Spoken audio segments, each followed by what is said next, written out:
Ce soir-là, sous la pluie de novembre, j'ai compris qu'une mère peut tout donner et tout perdre. Mon fils m'a regardé droit dans les yeux et m'a dit « Vieille idiote, dehors, 2 mots, 30 secondes, 70 et 1 an d'amour, effacé. » Je m'appelle Garance Benoît, j'ai 71 ans et je vais vous raconter comment une nuit dans un garage a changé ma vie pour toujours. Vous savez, on ne s'imagine jamais debout sous la pluie, à son âge, avec un sac en plastique contenant tout ce qu'on a pu sauver. On ne s'imagine pas chassé de sa propre maison par l'enfant qu'on a porté, nourri, aimé. Mais ce soir-là, c'est exactement ce qui m'est arrivé. J'habitais depuis 3 ans chez mon fils Édouard et sa femme Chloé, dans cette belle maison bourgeoise de Neuilly-sur-Seine que mon défunt mari, Philippe, avait en partie financée. Philippe, mon amour, mon roc. Il nous avait quittés il y a 5 ans, après 42 ans de mariage. Cancer du pancréas. 4 mois entre le diagnostic et le départ. Avant de partir, il m'avait pris la main et murmuré « Promets-moi de rester proche d'Édouard. Il aura besoin de toi. » J'avais promis, j'avais tenu ma promesse, peut-être trop bien. Les premières années après la mort de Philippe, je vivais seule dans notre appartement du 15e arrondissement. Trop de souvenirs, trop de silence. Édouard passait me voir tous les dimanches. Chloé préparait le déjeuner. Tout semblait aller bien. Puis un soir, Édouard m'a téléphoné. « Maman, tu ne peux pas rester seule comme ça. Viens vivre avec nous, on a de la place. Et puis, tu pourrais nous aider avec les enfants. » Les enfants, mes petits-enfants. Léa, 8 ans, et Jules, 6 ans. Mes trésors. J'ai accepté. Je pensais que c'était de l'amour. Je n'avais pas compris que c'était un arrangement. Au début, tout semblait parfait. J'avais ma chambre au 2e étage, avec vue sur le jardin. Je préparais le petit déjeuner, j'emmenais les enfants à l'école, je faisais les courses. Chloé travaillait dans la communication. Édouard dirigeait une start-up. Il rentrait tard. « Maman, tu nous sauves la vie !» disait Édouard en m'embrassant le front. Je me sentais utile, nécessaire, aimé. Mais peu à peu, l'utile est devenu l'attendu. L'attendu est devenu l'exigé. « Maman, tu peux aller chercher mes chemises au pressing ? Garance, ce soir on reçoit, tu peux préparer ta blanquette ? Maman, les enfants ont piscine à 16 heures. Plus de, s'il te plaît. Plus de, merci. » Juste des ordres polis. Le soir du drame, c'était un vendredi. Chloé avait organisé un dîner avec des clients importants. Elle m'avait demandé de préparer un menu gastronomique pour 12 personnes. J'avais passé toute la journée en cuisine. Dos courbé, mains tremblantes. À 71 ans, on n'a plus la force de ses 20 ans. Mais je voulais bien faire. Pour Édouard, pour eux. Vers 19 heures, alors que je dressais les assiettes, Jules est entré en courant dans la cuisine et a renversé la soupière de velouté de châtaigne. Partout. Sur le carrelage, sur mes vêtements, sur lui. J'ai dit doucement « Ce n'est rien, mon chéri. On va nettoyer. » Mais Chloé est entrée comme une furie. « Garance, mais vous êtes incapable de surveiller un enfant ? Les invités arrivent dans 1 heure. » J'ai tenté de m'excuser. Jules pleurait. Puis Édouard est arrivé. Il n'a pas demandé ce qui s'était passé. Il a juste regardé le désastre et a dit, froidement, « Maman, tu ne peux plus vivre ici. » Mon cœur s'est arrêté. « Quoi ? Tu nous gênes. Tu es fatiguée. Tu fais des erreurs. On ne peut plus continuer comme ça. » Chloé a ajouté, les bras croisés, « On a fait un effort pendant 3 ans, Garance. Mais là, c'en est trop. » J'ai regardé mon fils, mon petit garçon, celui que j'avais allaité, consolé, accompagné à l'université. « Édouard, tu ne penses pas ce que tu dis. » Il a soupiré. Et là, il a prononcé les mots que je n'oublierai jamais. « Arrête de jouer les victimes, vieille idiote. Prends tes affaires et dégage. » Je suis restée figée. Vieille idiote. Dehors. Les enfants regardaient par la porte entr'ouverte. Léa pleurait en silence. J'ai monté les escaliers comme un automate. J'ai mis quelques vêtements dans un sac. Une photo de Philippe. Mon châle en laine bleue. Et les clés. Les clés du garage. Ce garage que Philippe avait acheté il y a 15 ans, un peu à l'écart de Neuilly, près du bois de Boulogne. Il y rangeait sa vieille Peugeot et ses outils. Après sa mort, je n'y étais jamais retournée. Trop douloureux. Mais ce soir-là, je n'avais nulle part où aller. Sous la pluie, j'ai marché jusqu'à la station de taxi. Le chauffeur m'a regardé avec pitié. « Ça va, madame ? » ?»« Oui, emmenez-moi au 12, allée des Marronniers. » Le garage. 20 minutes plus tard, j'étais devant la porte en métal rouillé. Mes mains tremblaient en insérant la clé dans la serrure. Je ne savais pas ce que j'allais trouver. Peut-être rien, peut-être un espace vide et froid où passer la nuit. J'ai tourné la clé, la porte s'est ouverte, et j'ai perdu le souffle, car à l'intérieur se trouvait... Parfois, on fait confiance à ceux qui ne la méritent pas. Et vous, avez-vous déjà été déçu par quelqu'un que vous aimiez? Racontez-moi votre histoire dans les commentaires, j'aimerais vous lire. À l'intérieur se trouvait une vie, pas le garage froid et poussiéreux que j'imaginais. Non, une petite pièce chauffée, propre, meublée, un lit, une place avec des draps blancs soigneusement pliés, une kitchenette avec une bouilloire, des tasses, du thé, un fauteuil près d'une lampe, des rideaux aux fenêtres, et sur la petite table en bois, une enveloppe, mon nom écrit dessus, de la main de Philippe. Garance. Mes jambes ont faibli. Je me suis effondrée sur le fauteuil, l'enveloppe entre mes mains tremblantes. J'ai pleuré, longtemps, sans bruit. Puis j'ai ouvert la lettre. Ma chérie, si tu lis ces mots, c'est que quelque chose ne va pas. C'est que tu as eu besoin de ce refuge. J'ai aménagé ce garage il y a 2 ans, quand j'ai compris que ma maladie allait gagner. Je ne voulais pas t'en parler pour ne pas t'inquiéter, mais je voulais que tu aies un endroit à toi, un lieu où personne ne pourrait te chasser. Dans le tiroir du bas, tu trouveras un livret bancaire à ton nom, 50 000 €. De quoi vivre dignement si jamais tu en as besoin. Garance, tu as été la lumière de ma vie, mais je te connais. Tu donnes trop, tu t'oublies pour les autres. Alors, je te laisse cet endroit pour te rappeler une chose. Tu as le droit d'exister, pour toi. Je t'aime. Je t'aimerai toujours. Philippe. J'ai tenu cette lettre contre mon cœur pendant des heures. Mon Philippe, mon amour. Même parti, il continuait à me protéger. Cette nuit-là, dans ce petit refuge qu'il m'avait préparé, j'ai enfin dormi. Pour la première fois depuis des mois, j'ai dormi sans angoisse, sans réveil à 5 heures, pour préparer le petit déjeuner de tout le monde. J'ai dormi. Comme une femme libre. Le lendemain matin, en buvant mon thé près de la fenêtre, j'ai repensé à tout, à la vie d'avant, à celle que j'avais été. Vous savez, il fut un temps où j'étais heureuse, vraiment heureuse, 30 ans plus tôt. Philippe et moi vivions dans un appartement lumineux près du parc Monceau. 250 mètres carrés, parquet ancien, moulure au plafond. Édouard avait 10 ans. Il jouait du piano. Des sonates de Mozart résonnaient dans le salon chaque dimanche après-midi. Philippe dirigeait un cabinet d'architecture. Moi, j'enseignais la littérature dans un lycée privé. On organisait des dîners littéraires. On riait. On dansait dans la cuisine en préparant le repas. Le dimanche, on partait tous les 3 à Giverny. Philippe adorait peindre.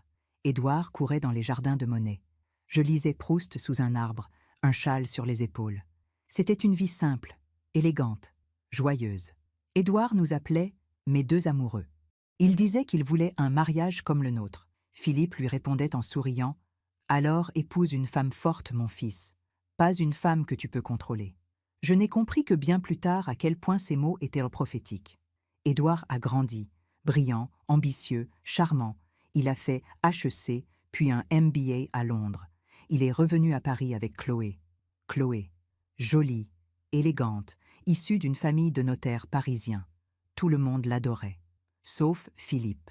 Il y a quelque chose chez elle qui me dérange, Garance. Quoi donc? Je ne sais pas. Une froideur, comme si tout était calculé. J'avais ri. Tu es trop méfiant, mon amour. Elle rend notre fils heureux. Philippe avait haussé les épaules. J'espère que tu as raison.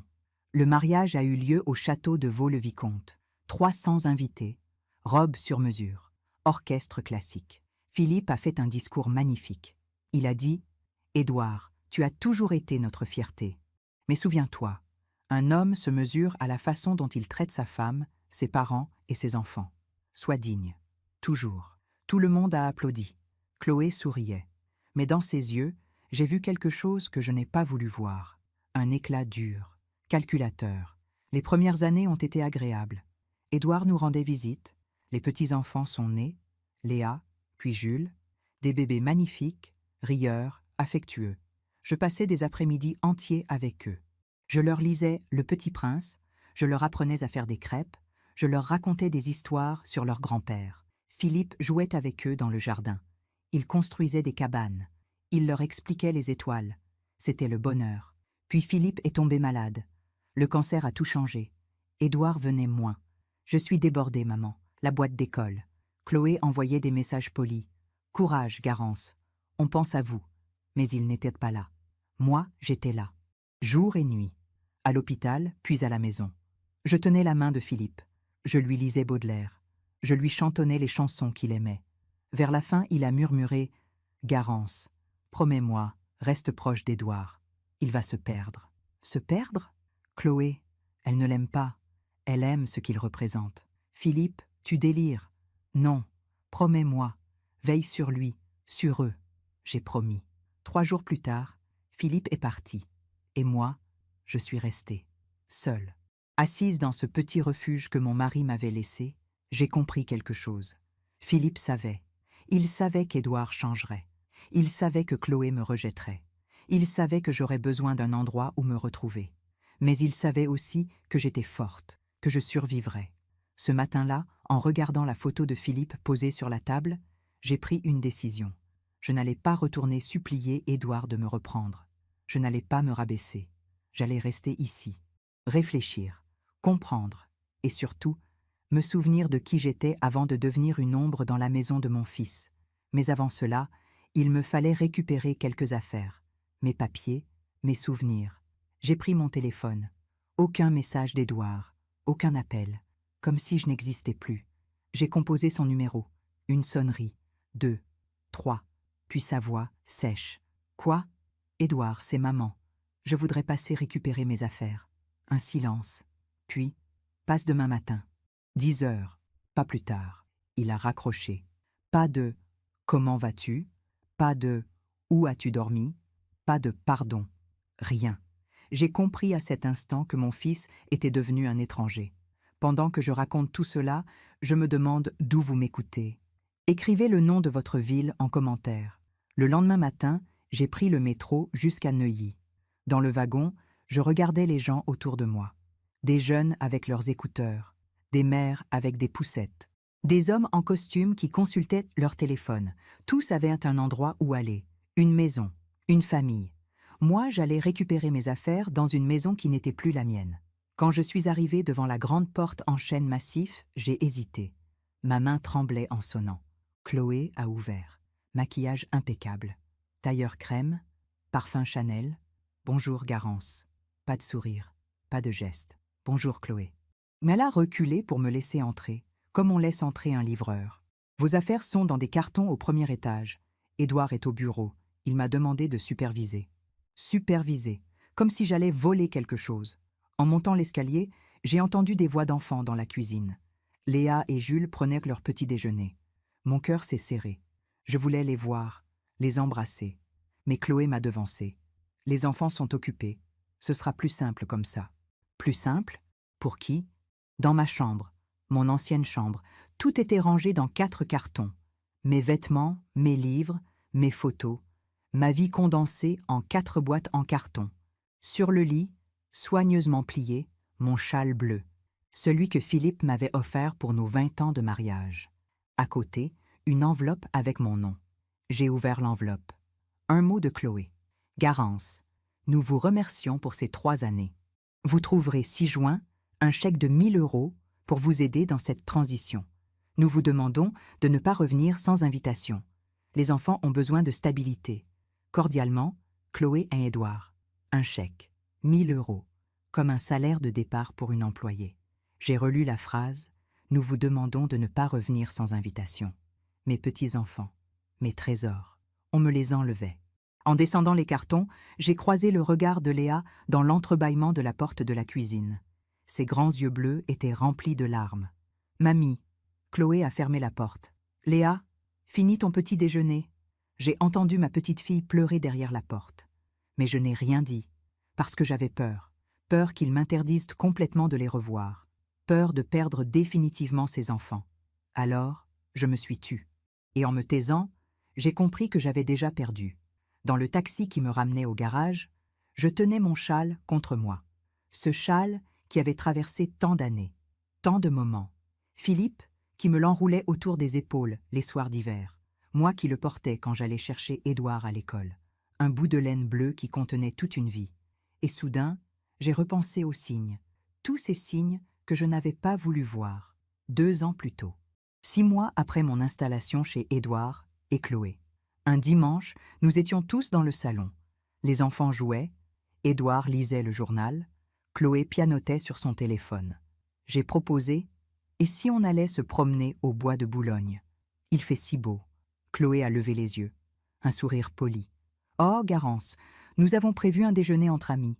Vous ne seriez pas à l'aise. Ce sont des gens de notre âge. Des gens de leur âge. J'avais 59 ans. Elle en avait 38. 21 ans de différence. Mais ce n'était pas une question d'âge. C'était une question de place. Ma place n'était pas avec eux. Ma place était dans la cuisine. Ou dans ma chambre. 1 an plus tôt. Un soir, j'ai entendu Chloé au téléphone avec une amie. « Oui, elle est gentille, mais parfois c'est étouffant.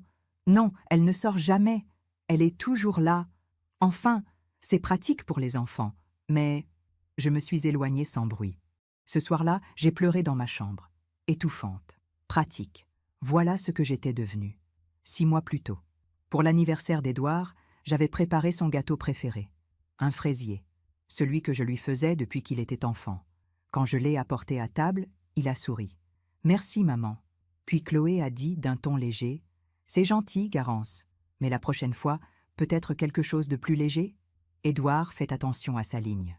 Elle a découpé de fines tranches. Symbolique. Mon gâteau, mon amour, réduit à une politesse gênante. Tous ces moments, tous ces petits rejets, ces phrases douces qui blessent plus que les cris.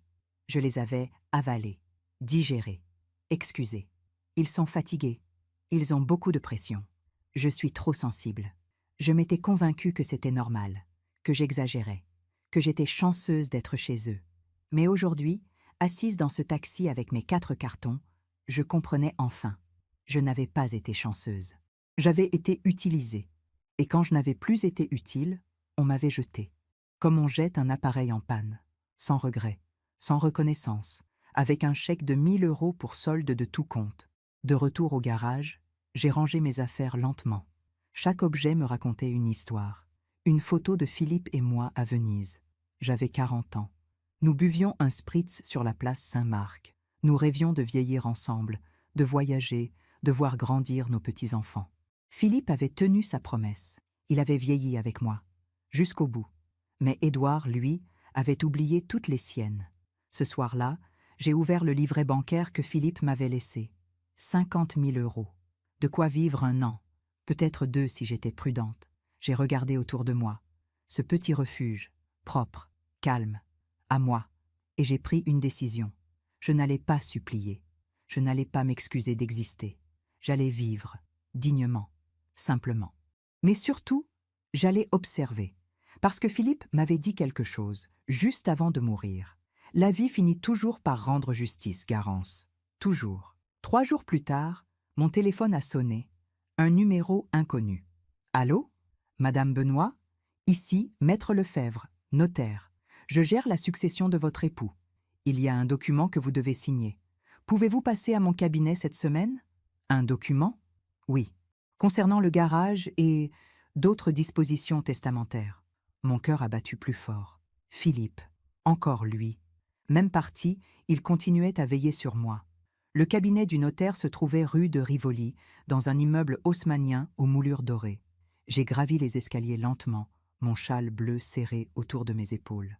Novembre touchait à sa fin, le froid s'installait. La secrétaire m'a fait entrer dans un bureau aux boiseries sombres.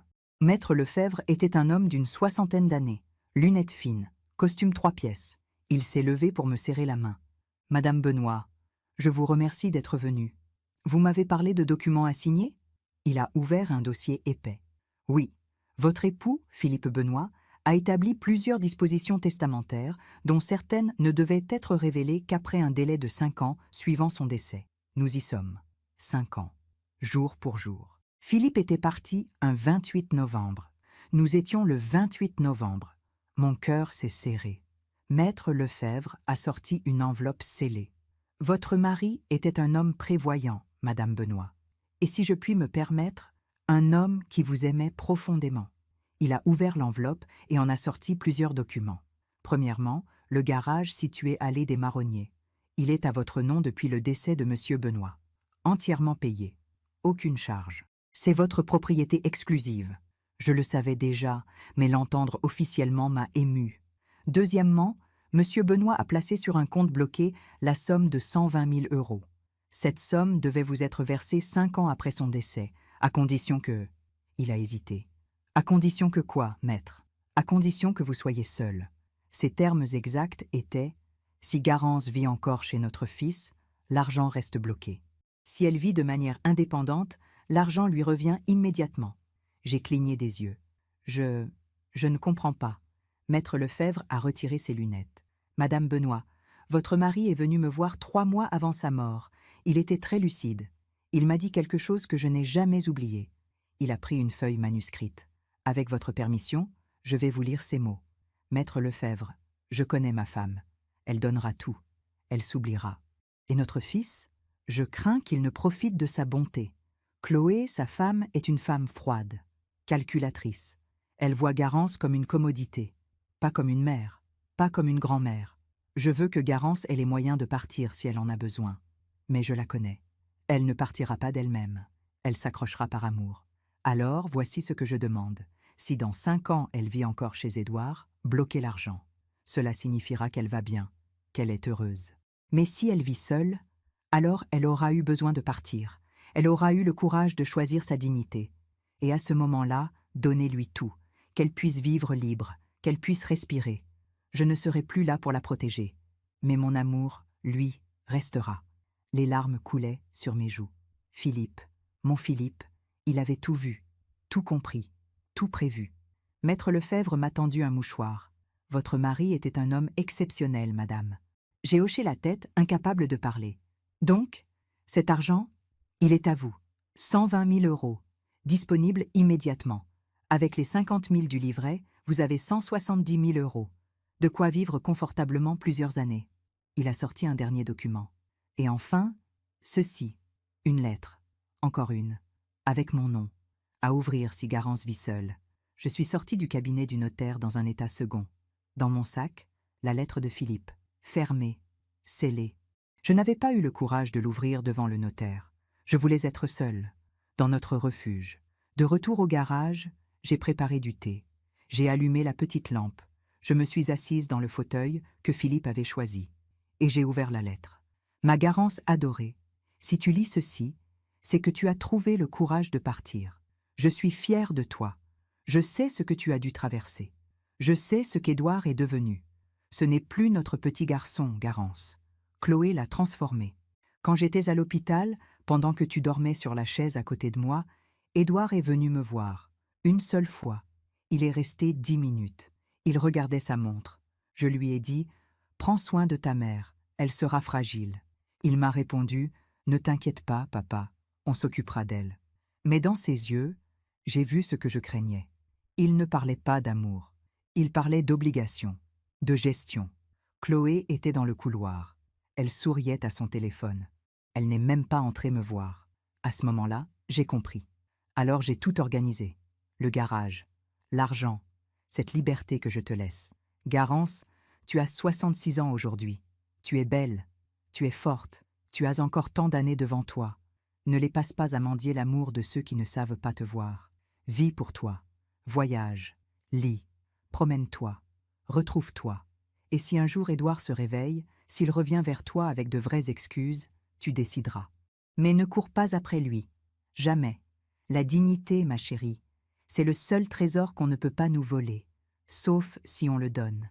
Je t'aime, pour toujours, ton Philippe. J'ai pleuré longtemps, mais cette fois, ce n'étaient pas des larmes de tristesse, c'était des larmes de reconnaissance. Philippe m'avait aimé jusqu'au bout, au-delà du bout, et maintenant, j'avais les moyens de vivre, vraiment vivre. Les jours suivants, j'ai commencé à réorganiser ma vie. J'ai acheté quelques meubles pour rendre le garage plus chaleureux. Un petit canapé, une bibliothèque, des rideaux plus épais pour l'hiver. J'ai repris mes livres, Proust, Colette, Marguerite Duras. Je cuisinais pour moi, des plats que j'aimais, pas ce que les autres attendaient. Je me promenais au bois de Boulogne, seule, tranquille.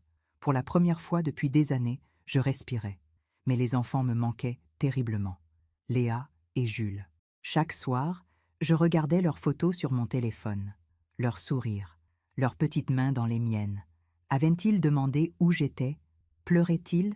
Ou bien Chloé leur avait-elle déjà expliqué que mamie était fatiguée et avait besoin de repos? Un mensonge élégant pour effacer une grand-mère gênante. Puis, un matin, j'ai reçu un message. Un numéro inconnu. Mamie, c'est Léa. J'ai pris le téléphone de maman. Tu me manques. Pourquoi tu es partie? Jules pleure tous les soirs. Moi aussi. S'il te plaît, reviens. Je t'aime. Mon cœur s'est brisé. J'ai relu le message 10 fois, 20 fois. Puis j'ai répondu. Ma chérie, mamie va bien. Je t'aime très fort, toi et Jules. Ne pleure pas. On se reverra bientôt. Je te le promets. Le message est resté en lu. Mais aucune réponse. 2 heures plus tard, un autre message. D'Édouard cette fois. Maman ne contacte plus les enfants. Léa a pris le téléphone de Chloé sans permission. Nous avons besoin de temps. Respecte notre décision. Respecte notre décision. Comme si mes petits-enfants étaient leur propriété. Comme si mon amour ne comptait pas. Ce soir-là, je suis sortie marcher. J'avais besoin d'air. Il pleuvait légèrement. Les réverbères illuminaient les flaques. Tout était calme. En passant devant un café, j'ai vu une femme seule près de la fenêtre. Elle buvait un thé en lisant. Elle devait avoir mon âge. Elle souriait en tournant les pages de son livre. Elle était seule. Mais elle n'avait pas l'air abandonnée. Elle avait l'air libre. Je suis rentrée au garage et j'ai pris une décision. J'allais respecter leur demande, pour l'instant. Mais j'allais aussi observer. Philippe m'avait dit « La vie finit toujours par rendre justice ». Je n'allais pas forcer les choses.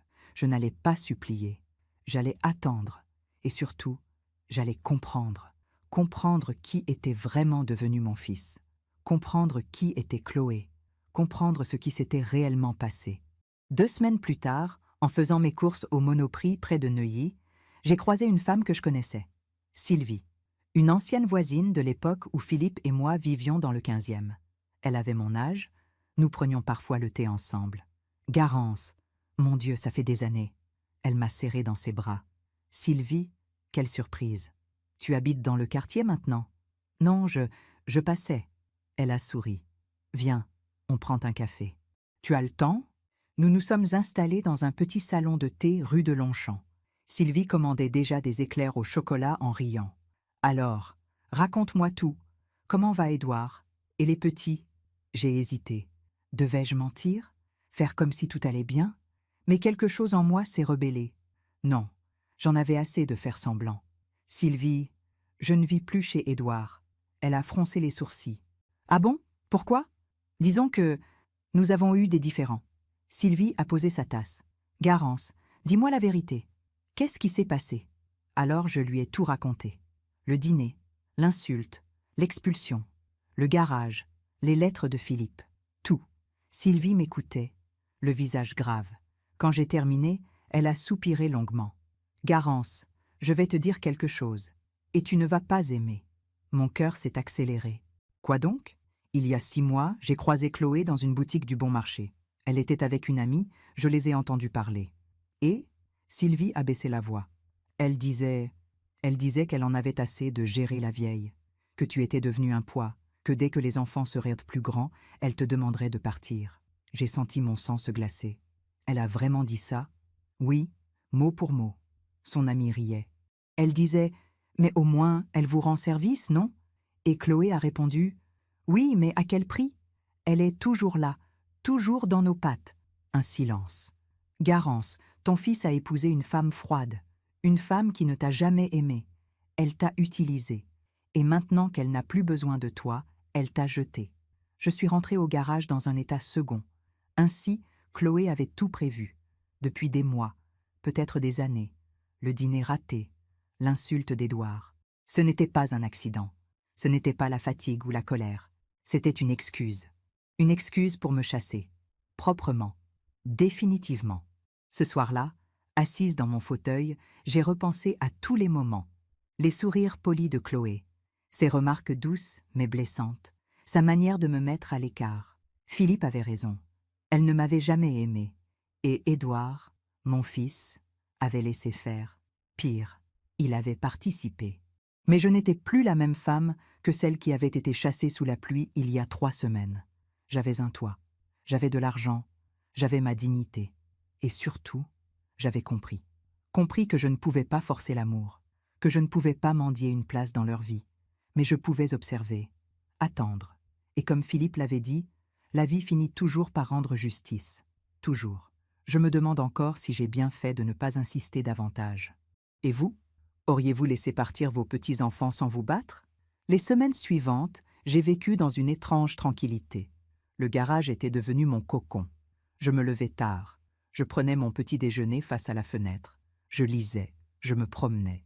Mais chaque jour, une douleur sourde me traversait. Mes petits-enfants, Léa, Jules, leur absence était une amputation. Un matin de décembre, alors que je buvais mon thé, j'ai reçu un coup de téléphone inattendu. « Madame Benoît? Ici Madame Arnaud, la directrice de l'école Sainte-Geneviève. » Mon cœur a bondi. L'école de Léa et Jules. « Oui, Madame la directrice? Je vous appelle parce que nous avons un léger problème. Jules a eu un malaise ce matin. Rien de grave, mais nous devons le renvoyer à la maison. Nous avons essayé de joindre Madame Benoît, enfin, Madame Moreau, mais elle ne répond pas. Son téléphone semble éteint. Et mon fils? Monsieur Moreau est en déplacement à Londres pour la semaine. Nous avons trouvé votre numéro comme contact secondaire dans le dossier. Pouvez-vous venir chercher Jules? J'ai fermé les yeux. Édouard m'avait interdit de voir les enfants. Mais là, ils avaient besoin de moi. J'arrive. 20 minutes plus tard, j'étais devant l'école. Mon cœur battait si fort. Jules était assis dans le bureau de l'infirmière, pâle, les yeux rouges. Quand il m'a vu, son visage s'est illuminé. « Mamie !» Il s'est jeté dans mes bras. « Mamie, tu es revenue !» J'ai serré mon petit-fils contre moi. Il sentait le savon et la craie. Il tremblait un peu. « Je suis là, mon chéri. Je suis là. » L'infirmière m'a expliqué qu'il avait eu une crise d'angoisse. Pas de fièvre, pas de maladie, juste de l'angoisse, à 6 ans. Cela arrive de plus en plus souvent, m'a confié l'infirmière à voix basse. Il pleure beaucoup en classe. Il dit qu'il veut voir sa mamie. Mon cœur s'est déchiré. J'ai ramené Jules au garage. Je n'avais pas le choix. Je ne pouvais pas le déposer dans une maison vide. Dans le taxi, il me tenait la main. « Mamie, pourquoi tu es partie? Mon chéri, c'est compliqué. Maman dit que tu es fatigué, que tu avais besoin de repos. Oui, quelque chose comme ça. Mais tu nous aimes encore, Léa et moi? » Les larmes me sont montées aux yeux. « Jules, je vous aime plus que tout au monde. Plus que tout. » Il a posé sa tête sur mon épaule. « Alors, reviens à la maison, s'il te plaît. » Au garage, j'ai préparé du chocolat chaud. Jules regardait autour de lui, curieux. « C'est où, ici, mamie? » « C'est chez moi maintenant. »« C'est petit. »« Oui, mais c'est à moi. » Il a réfléchi. « Tu es heureuse ici ?» Cette question, de la bouche d'un enfant de 6 ans. « Oui, mon chéri, je suis heureuse. » « Plus heureuse qu'à la maison ?» J'ai hésité. Comment expliquer à un enfant qu'on peut être plus heureuse seule que maltraitée en famille? Jules, parfois les grands ont besoin d'un endroit à eux, pour réfléchir, pour respirer. Il a hoché la tête gravement. Comme quand je vais dans ma cabane au fond du jardin? Exactement. Nous avons passé l'après-midi ensemble. J'ai lu Le Petit Prince. Jules s'est endormi sur le petit canapé, la tête sur mes genoux. Je caressais ses cheveux blonds, si doux, si innocents. Cet enfant souffrait, et personne ne le voyait. Chloé était trop occupée. Édouard était trop absent. Et moi, on m'avait chassé. Vers 17h, mon téléphone a sonné. Chloé. J'ai décroché. Allô? Garance. Sa voix était glaciale. L'école m'a prévenu que vous avez récupéré Jules. Oui. Vous ne répondiez pas. Il avait besoin de quelqu'un. Ramenez-le immédiatement. Il dort. Je me fiche qu'il dorme. Ramenez-le. Chloé, il a fait une crise d'angoisse à l'école. Il pleure tous les jours. Il demande à me voir. Un silence. Ce qui se passe dans notre famille ne vous regarde plus, Garance. Vous avez choisi de partir. Assumez. Je n'ai pas choisi. On m'a chassé. Vous dramatisez. Comme toujours. Chloé, cet enfant souffre. Cet enfant va très bien. Il s'adapte. Les enfants s'adaptent toujours. Sa froideur me glaçait. Je vais le ramener. Mais je veux parler à Édouard. Édouard est d'accord avec moi. Ramenez Jules avant 18h. Sinon, j'appelle la police. Elle a raccroché. J'ai réveillé Jules doucement. Mon chéri, il faut rentrer. Déjà? Oui. Maman t'attend. Il s'est accroché à moi. Je veux rester avec toi, mamie. Je sais, mon amour, mais ce n'est pas possible. Pourquoi? Comment répondre à ça? Parce que les adultes ont décidé comme ça. C'est pas juste. Non, ce n'est pas juste. Devant la maison de Neuilly, Chloé attendait sur le perron, bras croisés, visage fermé. Jules est sorti du taxi et a couru vers elle. « Maman, j'étais chez mamie. C'était trop bien. » Chloé ne l'a pas embrassée. Elle a juste posé sa main sur son épaule. « Rentre, va faire tes devoirs. » Jules est entré, déçu. Chloé s'est approchée du taxi. « Garance, c'est la dernière fois. Si vous approchez encore mes enfants sans ma permission, je demande une ordonnance de restriction. » Vos enfants? Ce sont mes petits-enfants. Justement, petits-enfants, pas vos enfants. Vous n'avez aucun droit. J'ai le droit de les aimer. Vous avez le droit de respecter nos décisions. Elle a tourné les talons et a claqué la porte. Dans le taxi qui me ramenait, j'ai pleuré. Pas de rage, pas de désespoir, juste une tristesse immense. Chloé était en train de couper mes petits-enfants de moi, délibérément, froidement, et Édouard laissait faire.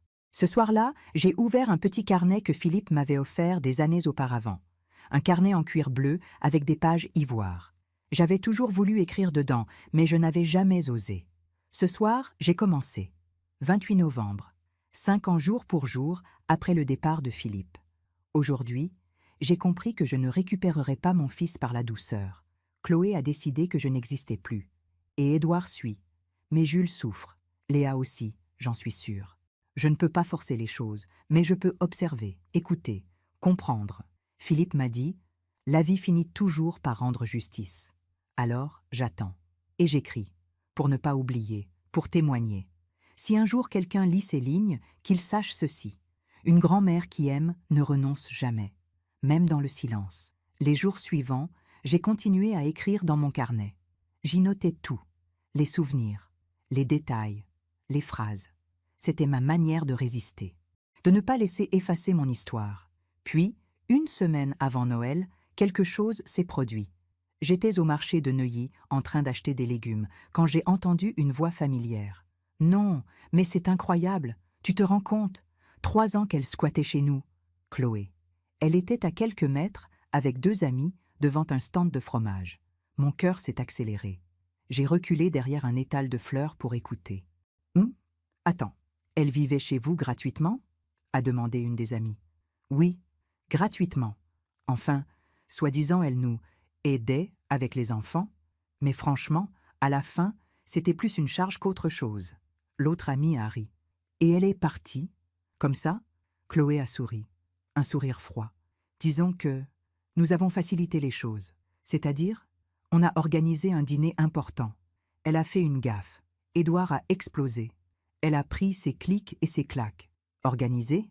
Chloé a haussé les épaules. Écoutez, elle ne comprenait pas les signaux. On a été patient, très patient. Mais à un moment, il faut savoir être pragmatique.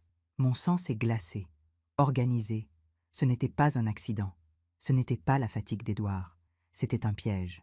Je suis restée cachée derrière les fleurs, tremblante. Chloé continuait.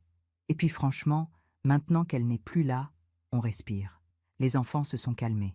On a retrouvé notre intimité. Les enfants n'ont pas demandé où était leur grand-mère. Si, au début, mais on leur a expliqué qu'elle était fatiguée, qu'elle avait besoin de repos. Ils ont compris. Les enfants oublient vite. Les enfants oublient vite. Jules qui pleurait tous les soirs. Léa qui m'envoyait des messages en cachette. Ils n'oubliaient pas. Ils souffraient.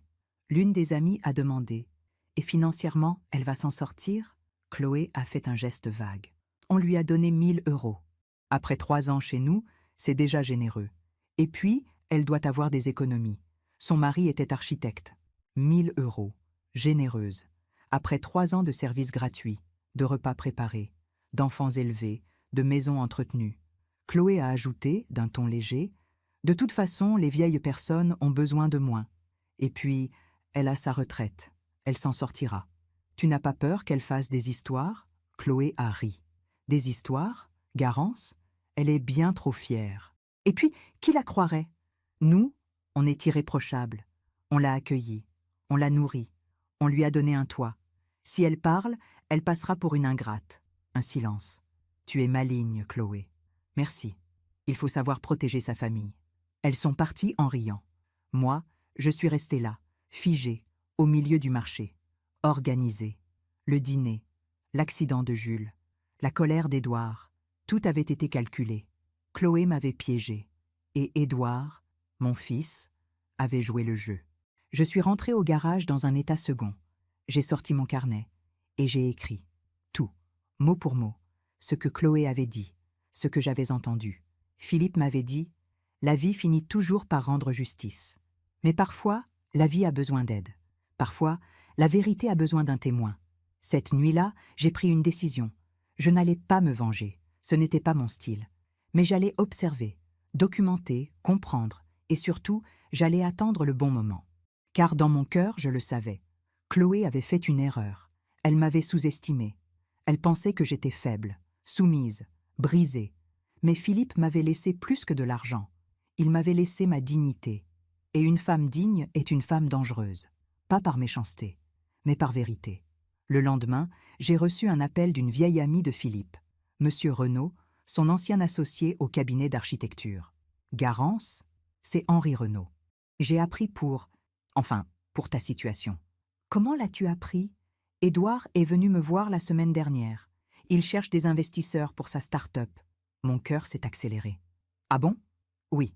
Il m'a expliqué que tu vivais maintenant de manière indépendante, que vous aviez convenu d'un arrangement à l'amiable. Un arrangement à l'amiable. Oui, il avait l'air, soulagé. Un silence.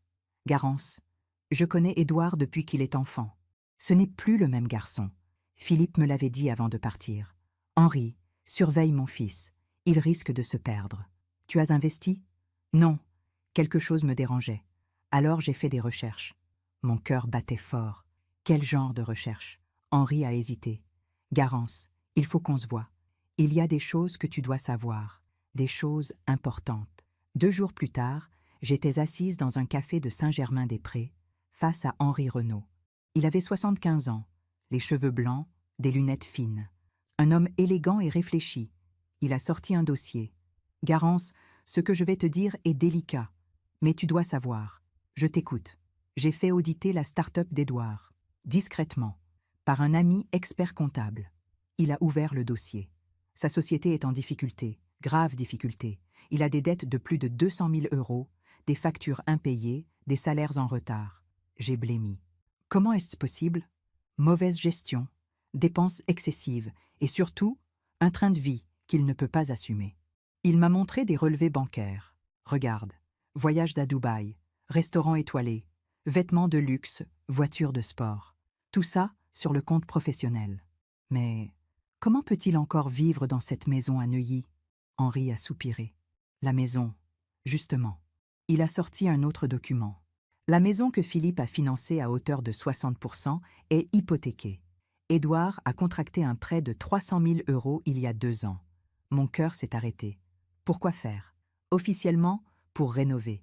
En réalité, je pense que c'était pour éponger ses dettes professionnelles. Il a refermé le dossier. Garance, ton fils est au bord de la faillite. Et je pense que...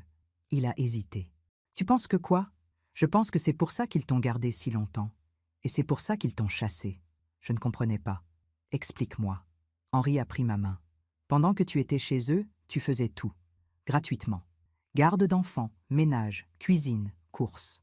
Tu leur économisais au moins 2 000 € par mois. J'ai fait le calcul. 3 ans. 72 000 €. Mais pourquoi me chasser alors? Parce que tu coûtais aussi. Nourriture, électricité, présence. Et surtout, il a marqué une pause. Surtout, tant que tu vivais chez eux, tu ne touchais pas l'héritage différé de Philippe. Mon sang s'est glacé. Comment sais-tu pour l'héritage différé? Philippe m'en avait parlé. Il voulait te protéger. Il savait qu'Édouard était en difficulté financière. Il voulait que tu sois indépendante. Henri m'a regardé droit dans les yeux. Garance, Édouard et Chloé savaient pour l'héritage différé. Philippe avait dû en parler à Édouard. Et je pense qu'ils ont calculé. Tant que tu vivais chez eux, l'argent restait bloqué. Mais dès que tu partais, l'argent me revenait. Exactement. Tout devenait clair. Le piège du dîner, l'insulte, l'expulsion. Ils voulaient que je parte, pas par méchanceté, par calcul, car une fois parti, j'aurais l'argent de Philippe. Et eux, ils pourraient me demander de l'aide. Henri a ajouté doucement. Garance, je pense qu'ils vont revenir. Dans quelques semaines, quelques mois, quand la situation sera vraiment critique. Ils vont revenir avec des excuses, des larmes, des promesses. Pour me demander de l'argent? Oui, un silence. Que dois-je faire? Henri a souri tristement. Ça, ma chère Garance, c'est à toi de décider. Mais souviens-toi de ce que Philippe disait toujours. La dignité avant tout. Je suis rentrée au garage le cœur lourd. Tout s'expliquait. Le sourire de Chloé, la distance d'Édouard, la mise en scène du dîner. J'avais été utilisée, calculée, jetée. Mais maintenant je savais. Et savoir, c'est pouvoir. Ce soir-là, j'ai écrit dans mon carnet « 15 décembre ». Aujourd'hui, j'ai compris que mon fils ne m'avait pas chassé par colère. Il m'avait chassé par intérêt. Le pire, ce n'est pas la trahison, c'est la préméditation. Mais Philippe avait raison. La vie finit toujours par rendre justice. Et moi, je vais attendre. Pas pour me venger, pour voir. Car ceux qui construisent leur vie sur le mensonge finissent toujours par s'écrouler. Toujours. Noël approchait. Les rues de Paris brillaient de 1000 lumières. Les vitrines des grands magasins scintillaient. Les enfants regardaient les jouets avec des yeux émerveillés. Moi, je marchais dans le froid en serrant mon châle bleu. C'était mon premier Noël sans Édouard, sans Léa, sans Jules. Mon premier Noël vraiment seul depuis la mort de Philippe. J'ai acheté un petit sapin, 50 centimètres de haut. Je l'ai installé dans le garage et j'ai accroché quelques boules que j'avais gardées. Des boules anciennes, peintes à la main, que Philippe et moi avions achetées à Prague il y a 30 ans. Chaque boule racontait une histoire. Celle-ci, nous l'avions achetée l'année de la naissance d'Édouard. Celle-là, lors de notre voyage à Vienne. Une autre, le dernier Noël de Philippe. Je les regardais en pleurant doucement. Tant de souvenirs, tant d'amour. Tout cela pour finir seul dans un garage, chassé par mon propre fils. Le 20 décembre, j'ai reçu un message. « Édouard, mon cœur a bondi. Maman, nous devons parler. Peux-tu passer demain? 14 heures. Aucune excuse, aucune tendresse. Juste un ordre froid. » Henri avait raison. Il revenait. J'ai hésité toute la soirée. Devais-je y aller? Devais-je refuser? Finalement, j'ai décidé d'y aller. Pas par faiblesse, par curiosité. Je voulais voir, entendre, comprendre jusqu'où ils étaient prêts à aller. Le lendemain, j'ai sonné à la porte de la maison de Neuilly. Chloé a ouvert. Visage fermé, aucun sourire. « Bonjour, Garance. » Entrez. Pas de bise, pas de chaleur, comme si j'étais une étrangère. Dans le salon, Édouard était assis dans le fauteuil en cuir. Il ne s'est pas levé. « Bonjour, maman. »« Bonjour, Édouard. » Un silence pesant. Chloé s'est assise à côté de lui, unie, fermée. « Alors, que voulais-tu me dire ?» ai-je demandé. Édouard a croisé les bras. « Voilà, on a réfléchi. On pense qu'on a peut-être réagi trop vite. Mon cœur a battu plus fort. »« Ah bon? » ?»« Oui. Tu nous as manqué. Les enfants aussi. » Mensonge. Je le voyais dans ses yeux. « Édouard, les enfants souffrent. Jules fait des crises d'angoisse. Léa pleure. Chloé a soupiré. Les enfants sont fragiles, Garance. Mais ils vont bien. Ils s'adaptent. Ils ne s'adaptent pas. Ils souffrent. » Édouard a levé la main. « Maman, on ne t'a pas fait venir pour débattre de l'éducation de nos enfants. » Sa froideur me glaçait. « Alors pourquoi ?» Il a échangé un regard avec Chloé. « Voilà, on traverse une période difficile, financièrement. Ma start-up a des problèmes de trésorerie. Enfin, la vérité, je suis désolée de l'apprendre.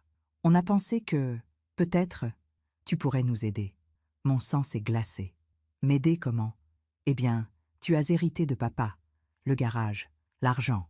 On sait que tu as des liquidités. Alors c'était ça. Il m'avait chassé pour que je touche l'héritage. Et maintenant, il voulait l'argent. J'ai pris une grande inspiration. « Combien ?» Édouard a hésité. 50 000 € pour sauver la boîte, rembourser les fournisseurs, relancer l'activité. 50 000 €. Presque tout ce que Philippe m'avait laissé dans le livret. « Et si je refuse ?» Chloé a souri. Un sourire froid. « Alors tu ne reverras plus les enfants. » Mon cœur s'est arrêté. « Quoi? Tu as bien entendu, Garance. On te propose un arrangement. Tu nous aides, on te laisse revenir dans la vie des enfants. Tu refuses, on coupe les ponts. Définitivement. » Un chantage. Ils étaient en train de me faire chanter. Je les ai regardés. Mon fils, sa femme, 2 étrangers. Laissez-moi réfléchir. Édouard s'est levé. On a besoin d'une réponse avant Noël. Pourquoi cette urgence? Parce que j'ai des échéances. Si je ne paie pas avant le 31 décembre, Je suis en faillite. Voilà. Tout était dit. Ils avaient attendu le dernier moment. Ils avaient calculé, organisé, manipulé. Et maintenant, ils me tenaient par les sentiments, par l'amour que j'avais pour mes petits-enfants. En sortant de la maison, j'ai croisé Léa dans l'escalier. Elle descendait de sa chambre. Quand elle m'a vue, elle s'est arrêtée net. « Mamie ?» Mon cœur a fondu. « Ma chérie ?» Elle s'est jetée dans mes bras en pleurant. « Mamie, tu nous as tellement manqué. Pourquoi tu ne viens plus ?» J'ai serré ma petite fille contre moi. « Ma chérie, c'est compliqué. Maman dit que tu es fâchée contre nous. » Mon sang a bouilli. « Non, mon ange, je ne suis pas fâchée. Jamais. » Chloé est apparue en haut de l'escalier. « Léa, monte dans ta chambre. »« Mais maman, c'est mamie ?» Tout de suite, Léa m'a regardée avec des yeux suppliants. « S'il te plaît, mamie, reviens. » Je n'ai rien pu dire. Chloé a pris Léa par le bras et l'a tirée vers l'étage. Dans le taxi, je tremblais de rage. Ils utilisaient mes petits-enfants. Ils les manipulaient. Ils leur mentaient. Et maintenant, ils me faisaient chanter. 50 000 € contre mes petits-enfants. De retour au garage, j'ai sorti mon carnet. J'ai écrit tout, la conversation, le chantage, les regards froids, les larmes de Léa. Puis j'ai relu tout ce que j'avais écrit depuis des semaines. Les signes, les phrases, les mensonges. Et soudain, j'ai compris. J'ai tout compris. Ils ne m'avaient jamais aimé. Dès le début, j'avais été un outil. Quand ils avaient besoin d'aide avec les enfants, je leur étais utile. Quand ils ont eu besoin que je libère l'héritage de Philippe, ils m'ont chassé. Et maintenant qu'ils avaient besoin d'argent, ils revenaient. Tout était calculé. Depuis le début. Philippe avait raison. Chloé était froide, calculatrice. Et Édouard, mon fils, était devenu comme elle. Cette nuit-là, j'ai relu les lettres de Philippe. Ne les passe pas à mendier l'amour de ceux qui ne savent pas te voir. La dignité, ma chérie, c'est le seul trésor qu'on ne peut pas nous voler, sauf si on le donne. Philippe savait, il avait tout prévu. Il m'avait laissé l'argent pour que je sois libre, pas pour que je le donne à un fils ingrat et à une belle-fille manipulatrice. Le 23 décembre, j'ai rappelé Édouard. « Maman, tu as réfléchi ?» « Oui. »« Alors ?» J'ai pris une grande inspiration. Ma réponse est non. Un silence. « Quoi ?»« Non, Édouard, je ne te donnerai pas d'argent. Maman, tu ne comprends pas, je vais perdre ma boîte, la maison, tout. Je comprends très bien, mais tu as fait tes choix. Tu assumes. » Chloé a pris le téléphone. Sa voix était glaciale. « Très bien, Garance. Alors tu ne reverras plus jamais Léa et Jules. C'est clair ? Jamais. » Mon cœur saignait, mais ma voix était ferme. « Si c'est le prix de ma dignité, alors soit. » J'ai raccroché. J'ai pleuré toute la nuit. Pas de regret, pas de culpabilité, juste une immense tristesse. J'avais perdu mon fils, j'avais perdu mes petits-enfants, mais j'avais gardé mon âme. Le lendemain, jour de réveillon, je suis allée au cimetière Montparnasse, la tombe de Philippe. J'ai déposé des roses blanches, ses préférées. Je me suis agenouillée dans la neige. « Mon amour, j'ai suivi tes conseils. J'ai dit non. » Le vent soufflait doucement. « Je sais que tu es fier de moi. » Une larme a coulé sur ma joue. « Mais ça fait si mal, Philippe, si mal. » En rentrant, j'ai trouvé une enveloppe glissée sous la porte du garage. Mon cœur a bondi. Peut-être Édouard, peut-être des excuses. J'ai ouvert l'enveloppe. Ce n'était pas Édouard, c'était Léa. Une lettre, écrite de sa main d'enfant de 8 ans. « Chère mamie, je t'écris en cachette. Maman ne sait pas. Mamie, je ne comprends pas pourquoi tu ne viens plus. Maman dit que c'est ta faute, que tu es égoïste. Mais je ne la crois pas. Jules pleure tous les soirs. Il demande où tu es. Moi aussi je pleure. Papa et maman se disputent tout le temps. Papa crie. Maman pleure. Ils disent que c'est à cause de l'argent, à cause de toi. Mamie, s'il te plaît, reviens. Même si maman ne veut pas. Reviens. Je t'aime. Léa. PS. J'ai gardé la photo de toi et moi à Giverny. Je la regarde tous les soirs. J'ai serré cette lettre contre mon cœur. Ma petite Léa. Mon trésor. Elle souffrait. Ils souffraient tous les deux. Et moi, je ne pouvais rien faire. Car si je cédais, je perdais ma dignité. Si je refusais, je perdais mes petits-enfants. Ce soir-là, dans mon petit refuge, j'ai compris quelque chose. La justice n'était pas encore venue, mais elle viendrait. Car ceux qui construisent leur bonheur sur la douleur des autres finissent toujours par payer. Toujours. Et moi, Je serai là pour voir, pas par vengeance, mais par vérité. Le 25 décembre, seul dans mon garage, j'ai allumé une bougie devant le petit sapin. J'ai pensé à Philippe, à Léa, à Jules, et j'ai prié, pas pour moi, pour eux, pour que la vérité éclate, pour que la justice arrive, pour que mes petits-enfants, un jour, comprennent. 3 jours plus tard, j'ai reçu un appel, un numéro inconnu. Madame Benoît, ici maître Dubois, avocat. Je représente un huissier mandaté par plusieurs créanciers de monsieur Édouard Moreau. Mon cœur s'est serré. Oui, nous avons appris que vous êtes sa mère. Monsieur Moreau est insolvable. Ses biens vont être saisis. Sa maison va être mise en vente. Un silence. Nous vous contactons car, eh bien, parfois les familles préfèrent régler les dettes pour éviter la saisie. Combien ? 250 000 €. Une somme astronomique. Je ne peux pas. Je comprends. Alors la procédure suivra son cours. Il a raccroché. Édouard allait perdre sa maison, sa start-up, tout. Et il ne m'avait pas rappelé. Pas pour s'excuser, pas pour pleurer, juste pour demander de l'argent. J'ai ouvert mon carnet. J'ai écrit 28 décembre. Aujourd'hui, j'ai compris que la justice ne vient pas toujours sous forme de punition. Parfois, elle vient sous forme de conséquences. Édouard a fait ses choix. Il a menti, manipulé, trahi. Maintenant, il récolte.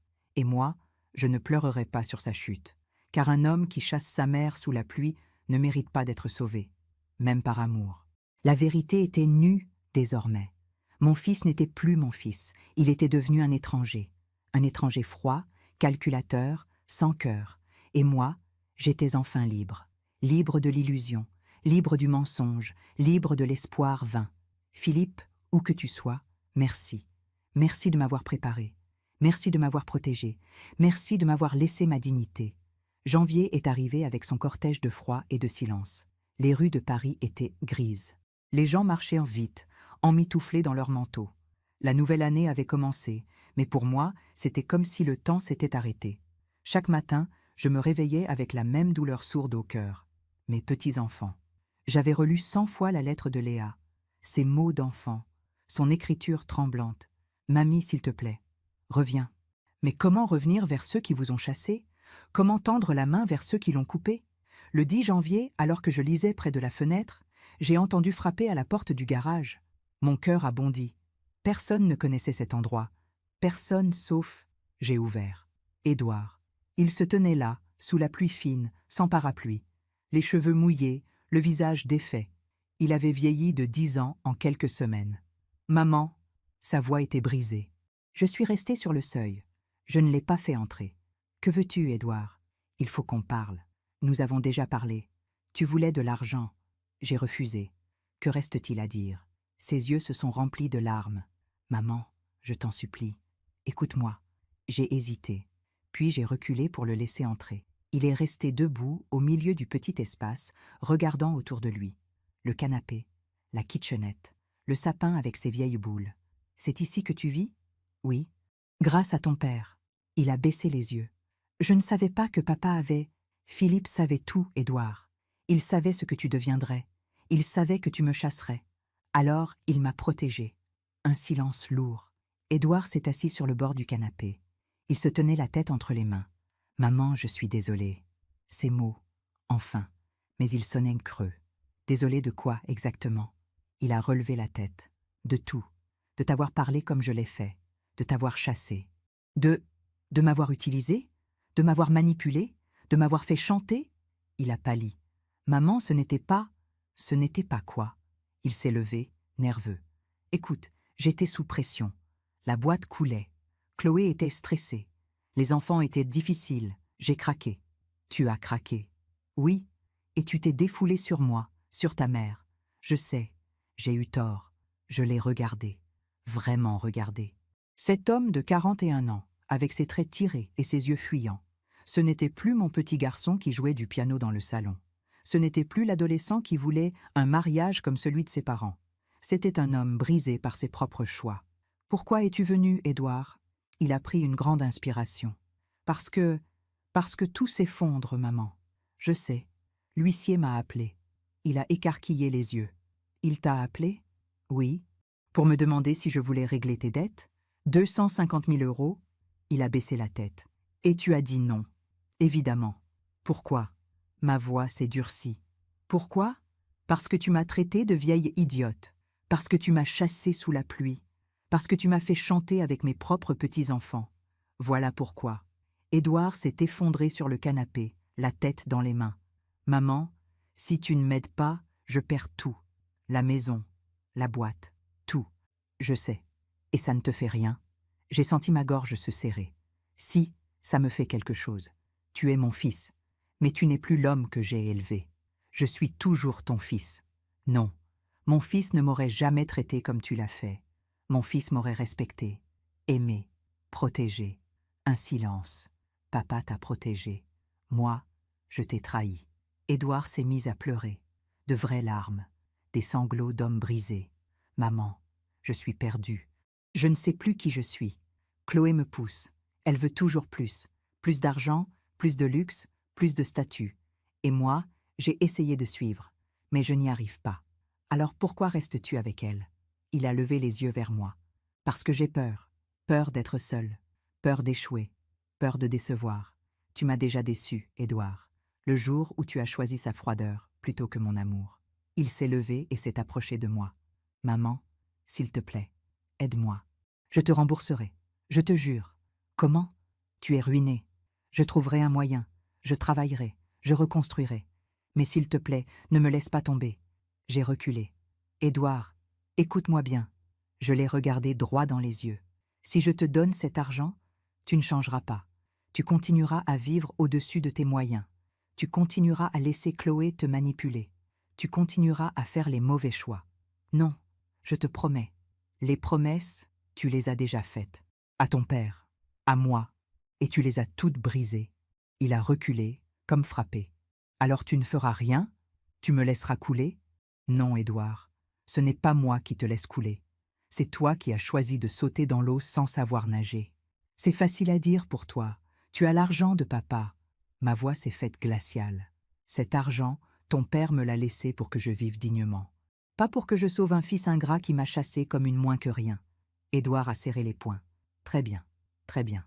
Il s'est dirigé vers la porte. Tu sais ce qui va se passer, n'est-ce pas? On va perdre la maison. Les enfants devront changer d'école. Chloé va me quitter. Et tout ça sera de ta faute. Mon sang s'est glacé. De ma faute? Il s'est retourné. Oui, parce que tu aurais pu nous aider.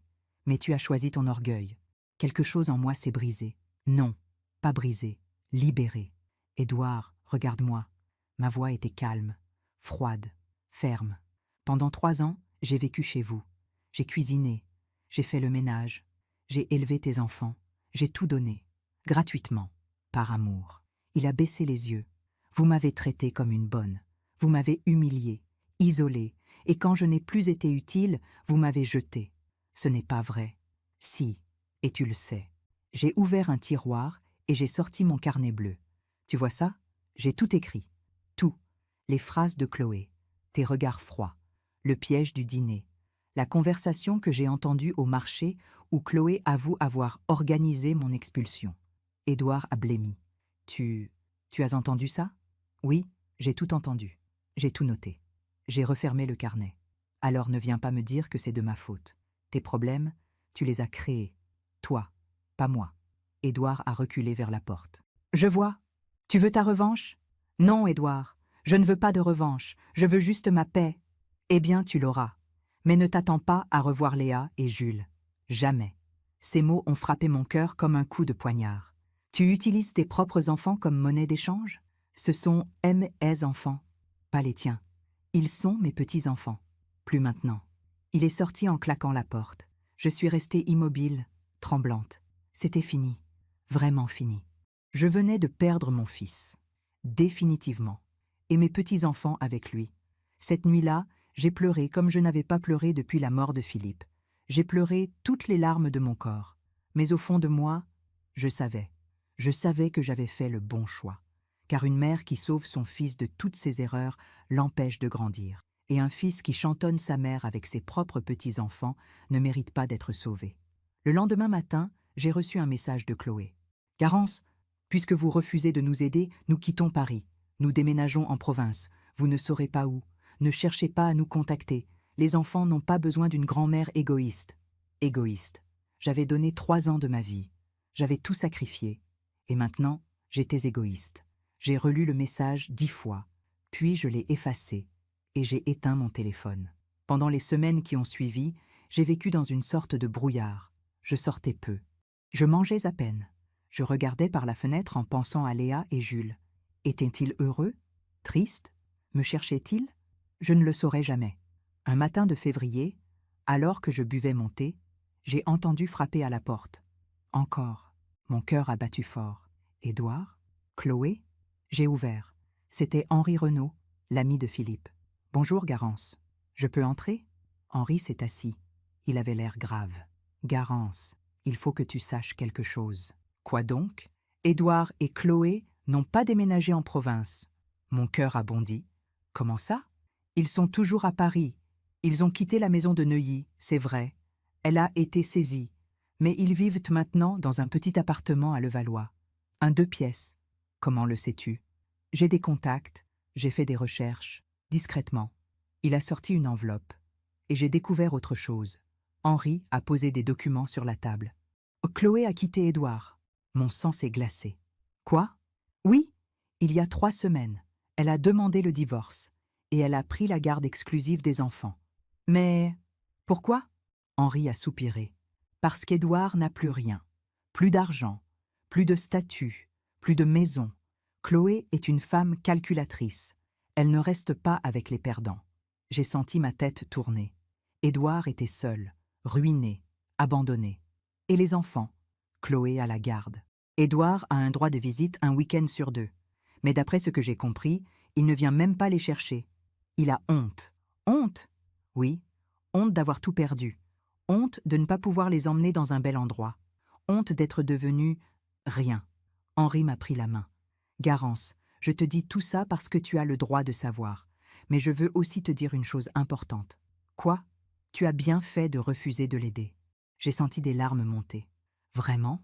Oui, parce que si tu l'avais fait, tu aurais retardé l'inévitable. Édouard devait toucher le fond pour comprendre. Et maintenant, il y est. Et s'il ne remonte jamais? Henri a souri tristement. C'est son choix, pas le tien. Après le départ d'Henri, je suis restée assise longtemps. Mon fils avait tout perdu. Sa femme, sa maison, son statut, ses enfants. Et une partie de moi souffrait pour lui. Mais une autre partie, plus profonde, savait. Philippe avait raison. La vie finit toujours par rendre justice. Édouard avait construit sa vie sur le mensonge, la manipulation, l'apparence. Et maintenant, tout s'était écroulé. Comme un château de cartes. Ce soir-là, j'ai ouvert mon carnet. J'ai écrit 15 février. Aujourd'hui, j'ai appris que mon fils a tout perdu. Je devrais me réjouir. Mais je ne me réjouis pas. Je suis juste triste. Triste qu'il ait fallu en arriver là. Triste qu'il n'ait pas écouté son père. Triste qu'il ait choisi l'apparence plutôt que l'amour. Mais je ne regrette rien. Car en refusant de le sauver, je l'ai peut-être aidé à se sauver lui-même. Un jour, peut-être, il comprendra. Je me demande encore si j'ai fait le bon choix. Et vous? Qu'auriez-vous fait à ma place? Les semaines ont passé comme des pages qu'on tourne doucement. Mars est arrivé avec ses premières promesses de printemps. Les bourgeons apparaissaient sur les arbres du bois de Boulogne. La lumière changeait, les jours rallongeaient. Et moi, lentement, je renaissais. J'avais pris une décision. Je ne passerai pas le reste de ma vie à pleurer sur ce que j'avais perdu. Philippe ne l'aurait pas voulu. Et au fond de moi, je ne le voulais pas non plus. J'ai commencé par de petites choses, des promenades quotidiennes, longues, apaisantes. J'ai repris la lecture. Pas seulement les classiques, mais aussi de nouveaux auteurs. Des femmes qui racontèrent des histoires de renaissance, de résilience, de force tranquille. J'ai cuisiné, pour moi. Des plats que j'aimais, une blanquette, un coq au vin, un gâteau au chocolat que je mangeais seule, sans culpabilité. Et j'ai écrit, dans mon carnet bleu, pas seulement l'histoire de ma douleur, mais aussi celle de ma reconstruction. Un matin, en me regardant dans le miroir, j'ai vu quelque chose de nouveau. Mes cheveux avaient blanchi. Des rides nouvelles marquaient mon visage. Mais mes yeux avaient changé. Ils n'étaient plus ceux d'une femme brisée. C'étaient les yeux d'une femme qui avait traversé la tempête et qui avait survécu. Un après-midi de mars, alors que je lisais dans un café près du parc Monceau, une femme s'est approchée de ma table. « Excusez-moi, Garance ?» J'ai levé les yeux. C'était Agnès. Une ancienne collègue du lycée où j'enseignais, il y a plus de 15 ans. Agnès! Mon Dieu! Nous nous sommes embrassés. Elle avait mon âge, les cheveux courts et gris, un sourire lumineux. Ça fait si longtemps, qu'est-ce que tu deviens? Je ne savais pas quoi répondre. Lui raconter ma vie, ma chute, ma renaissance. Finalement, j'ai dit simplement « Je vis, et toi ?» Agnès s'est assise. Nous avons commandé du thé. Elle m'a raconté sa vie.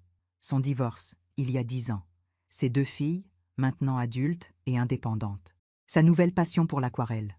Et toi, Garance, tu as pris ta retraite? Oui, il y a 5 ans, après la mort de Philippe. Oh, je suis désolée. Philippe était un homme merveilleux. Oui, il l'était. Un silence. Et ton fils? Édouard? J'ai hésité. Puis j'ai décidé de dire la vérité. Nous ne nous parlons plus. Agnès a froncé les sourcils. Pourquoi? C'est compliqué. Disons que nous avons eu des visions différentes de la famille. Elle a hoché la tête. Je comprends. Moi aussi, j'ai eu des conflits avec mes filles, pendant des années. Mais tu sais ce qui a tout changé? Quoi? J'ai arrêté d'attendre qu'elles changent. J'ai changé, moi.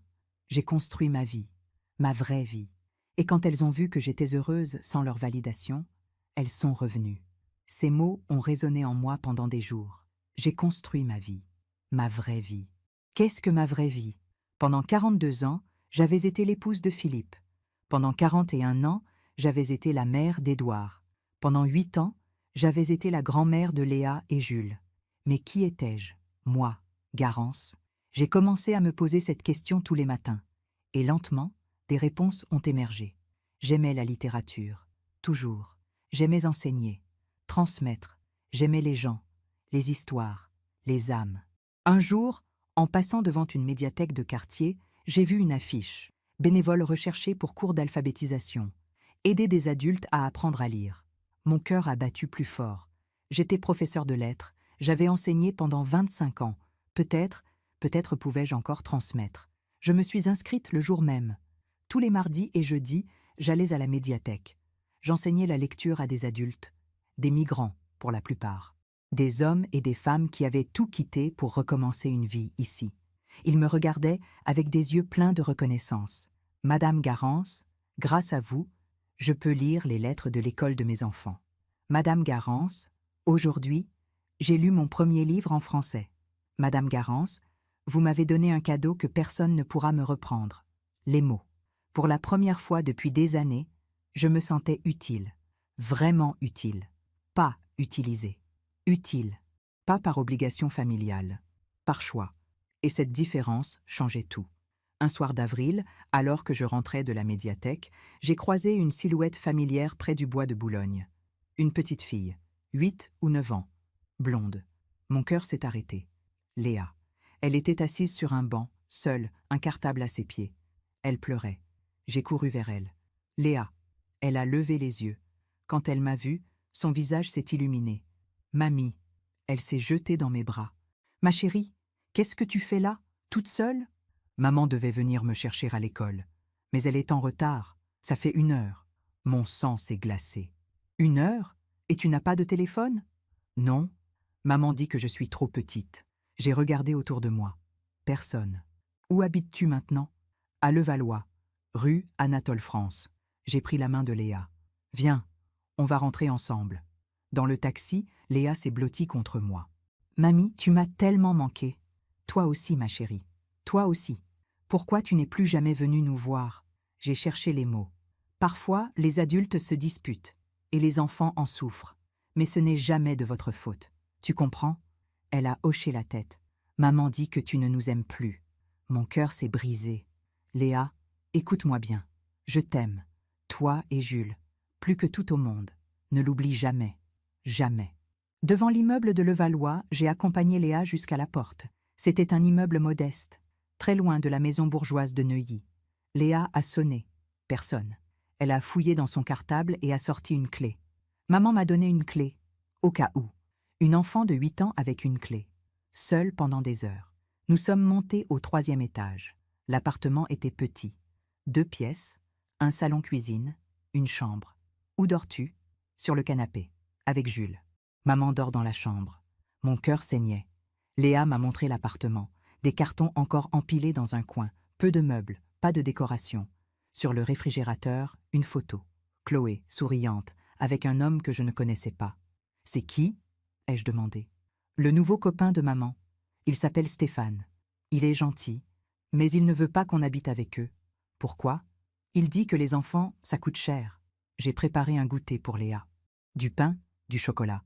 J'ai trouvé des fruits dans le réfrigérateur. Nous avons parlé. De l'école, de Jules, de ses rêves. Mamie, est-ce que tu crois que papa va revenir? Revenir où, ma chérie? Revenir nous voir. Il ne vient plus depuis longtemps. Pourquoi?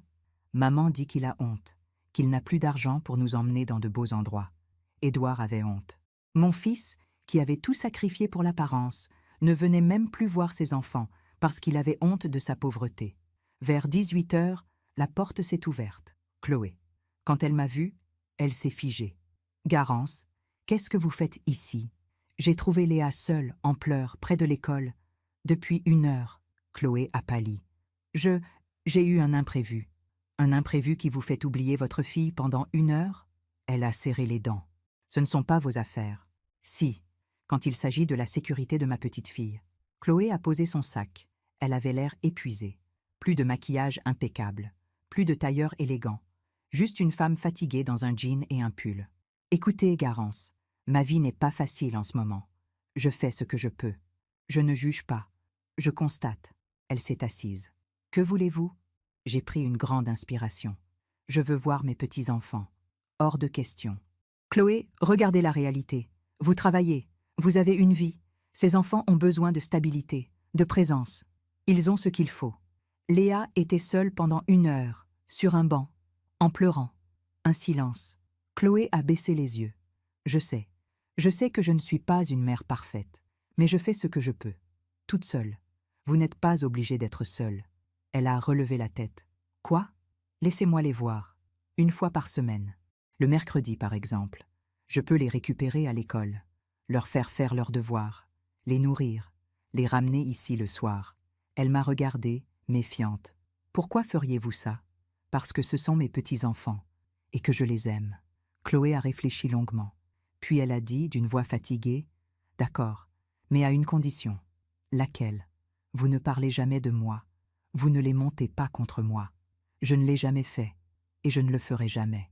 Un silence. Très bien. Les mercredis. Mais si vous faites quoi que ce soit qui me déplaît, c'est terminé. Ce soir-là, en rentrant au garage, j'ai pleuré. Mais cette fois, c'était des larmes de joie. J'allais revoir mes petits-enfants. Pas comme avant, pas tous les jours, mais 1 fois par semaine. Et c'était déjà immense. Le mercredi suivant, j'ai attendu Léa et Jules devant leur école.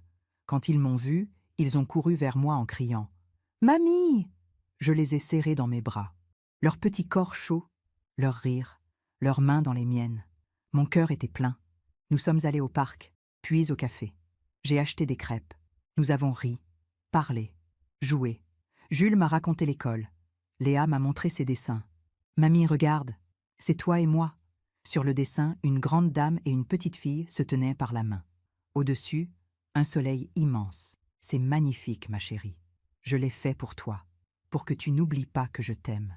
Ce soir-là, en les ramenant chez Chloé, Jules m'a demandé « Mamie, tu vas revenir mercredi prochain ?»« Oui, mon chéri. »« Promis ?»« Promis. » Les semaines ont passé. Tous les mercredis, je voyais Léa et Jules. Chloé respectait notre accord. Elle ne disait rien. Elle me laissait faire. Un jour, alors que je ramenais les enfants, elle m'a dit « Garance, merci. » J'ai été surprise. De quoi? De les aimer, malgré tout.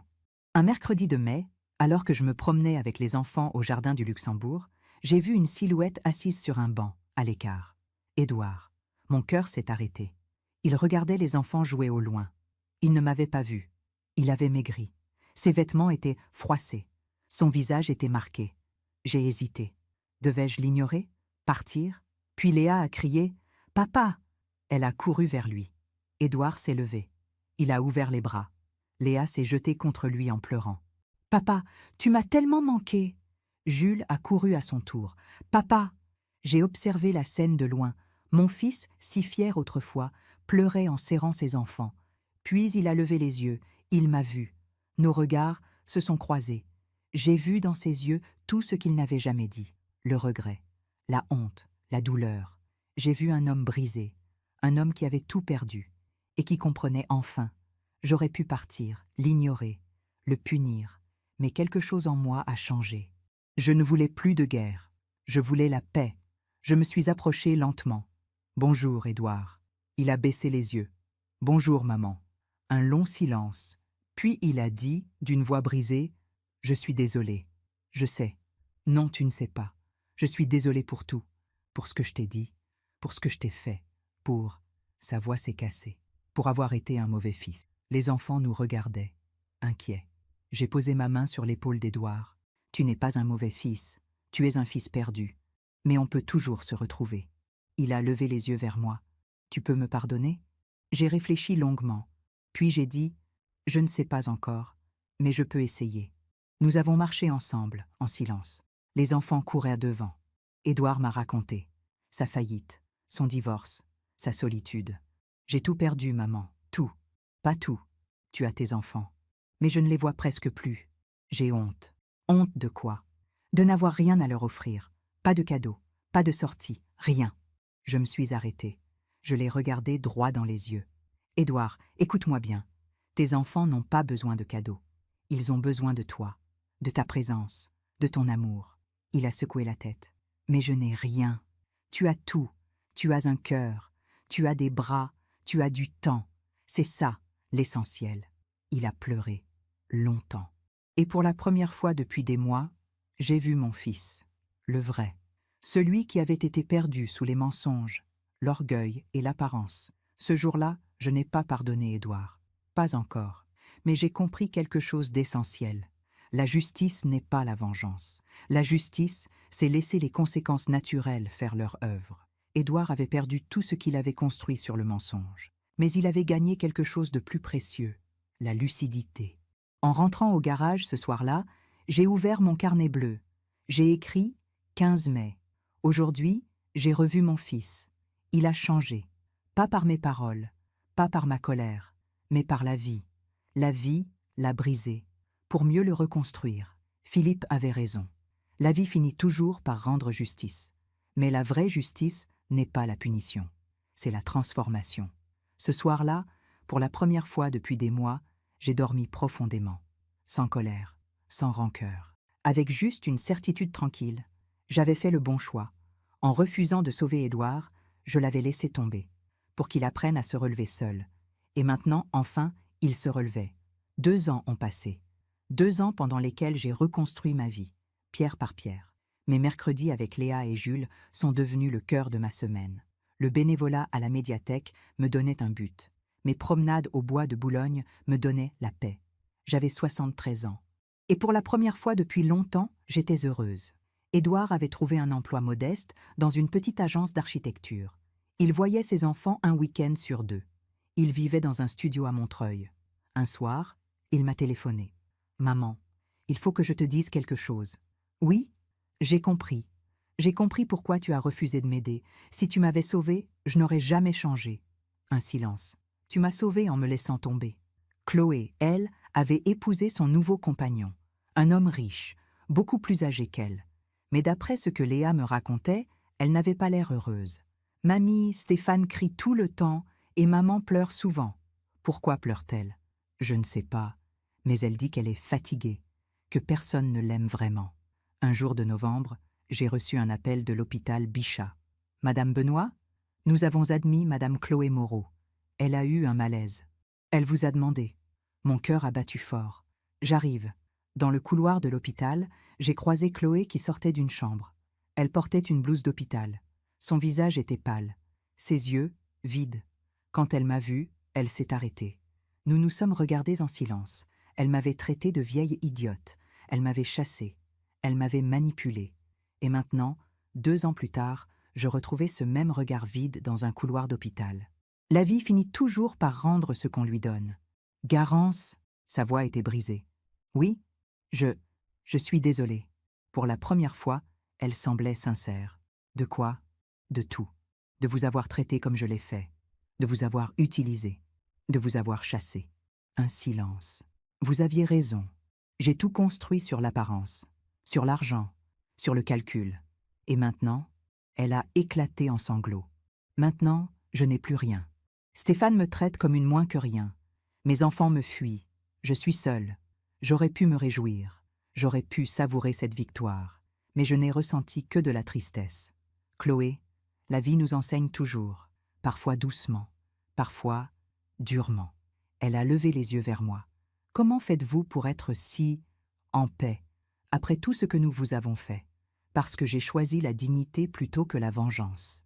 Et la dignité, Chloé, c'est le seul trésor qu'on ne peut jamais nous voler. Chloé a quitté l'hôpital ce jour-là. Nous ne sommes pas devenus amis. Mais quelque chose avait changé. Elle me respectait, enfin. Quelques mois plus tard, au printemps, Édouard est venu me voir au garage. Il tenait un bouquet de pivoine, mes fleurs préférées. « Maman, je voulais te dire merci. » Pourquoi? Pour avoir été forte quand j'étais faible. Pour avoir dit non quand j'avais besoin d'entendre non. Pour m'avoir laissé tomber, pour que j'apprenne à me relever. Nous avons bu du thé ensemble. Dans ce petit refuge que Philippe m'avait laissé, Édouard a regardé autour de lui. C'est petit, mais c'est beau. C'est à moi. Il a souri tristement. J'ai passé ma vie à courir après les grandes maisons, les beaux quartiers, le regard des autres. Et toi, tu as trouvé la paix dans 50 mètres carrés. Ce n'est pas l'endroit, Édouard. C'est ce qu'on en fait. Ce jour-là, mon fils m'a demandé pardon. Vraiment. Pas pour obtenir quelque chose. Juste pour libérer son cœur. Et moi, enfin, j'ai pu dire « Je te pardonne ». La vie avait rendu justice, pas par la punition, mais par la transformation. Chloé avait perdu sa froideur et gagné la solitude. Édouard avait perdu son orgueil et gagné la lucidité. Et moi, j'avais perdu ma famille, pour me retrouver moi-même. Un soir, en relisant les lettres de Philippe, j'ai compris. Il avait tout prévu. Le garage, l'argent, la condition. Il savait que je devrais tomber pour me relever. Il savait que la vie me rendrait justice. Et il avait raison. La vie finit toujours par rendre ce qu'on lui donne. Toujours. Aujourd'hui, j'ai 75 ans. Je suis assise dans mon petit refuge, celui que Philippe m'a laissé.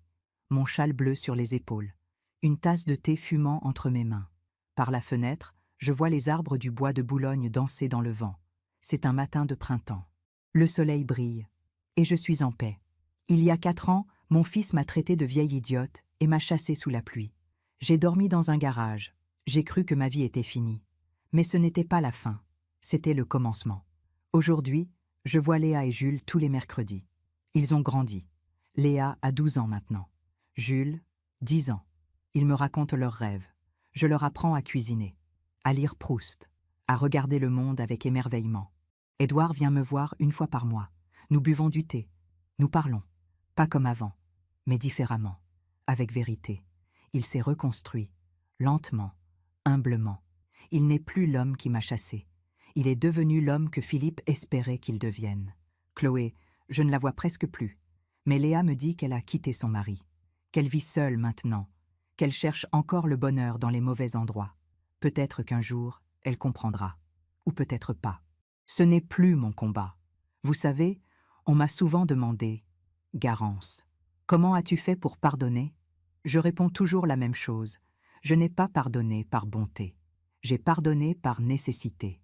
Parce que la rancœur est un poison qu'on boit en espérant que l'autre meure. J'ai choisi de vivre, vraiment vivre. Philippe me manque tous les jours, mais je sens sa présence partout, dans ce refuge qu'il m'a laissé, dans ces lettres que je relis, dans les leçons qu'il m'a enseignées. La dignité avant tout, Garance. Il avait raison. Tout ce que j'ai aujourd'hui, ma paix, ma liberté, mon bonheur, je le dois à un seul choix, avoir dit non. Non à l'humiliation, non au chantage, non à la manipulation. Ce non m'a coûté cher, mais il m'a sauvé. Ce matin, j'ai fermé mon carnet bleu, celui dans lequel j'ai tout écrit, l'histoire de ma chute et celle de ma renaissance. Je l'ai posé sur l'étagère, à côté des lettres de Philippe. C'est mon témoignage. La preuve qu'une femme de 71 ans peut tout perdre et tout reconstruire. Si vous écoutez mon histoire aujourd'hui, c'est peut-être parce que vous traversez une épreuve. Peut-être qu'on vous a traité mal. Peut-être qu'on vous a utilisé. Peut-être qu'on vous a rejeté. Je veux vous dire une chose. Vous n'êtes pas seul. Et ce n'est pas la fin. La vie nous teste. Elle nous brise parfois. Mais elle nous donne aussi les outils pour nous reconstruire. Un refuge, de l'argent, une lettre, un ami, un sourire. Les cadeaux de la vie sont partout. Il suffit d'ouvrir les yeux. Mon fils a appris. Mes petits-enfants m'aiment. Chloé a payé le prix de sa froideur. Et moi, j'ai trouvé quelque chose que j'avais perdu depuis longtemps. Moi-même. La vie finit toujours par rendre justice. Pas toujours comme on l'imagine, mais toujours de la façon dont on en a besoin. Alors voilà. Si mon histoire aide ne serait-ce qu'une femme à ouvrir les yeux, alors tout cela aura eu un sens. Si elle aide une mère à dire non quand il le faut, si elle aide une grand-mère à choisir sa dignité plutôt que la culpabilité, si elle aide une femme à comprendre qu'on peut tout perdre et se retrouver, alors j'aurai réussi. Je suis Garance Benoît. J'ai 75 ans. Mon fils m'a chassé de chez lui. J'ai dormi dans un garage. Et aujourd'hui, je suis la femme la plus libre que je connaisse, parce que j'ai choisi la dignité, et que personne, jamais, ne pourra me la reprendre. Merci de m'avoir écouté jusqu'au bout. Si cette histoire a touché votre cœur, abonnez-vous et activez la cloche pour entendre d'autres femmes qui ont transformé la douleur en sagesse. Chaque jour, une femme, une leçon de vie. Partagez cette histoire avec quelqu'un que vous aimez. Parfois, une histoire change toute une journée. Que Dieu vous bénisse et à très bientôt.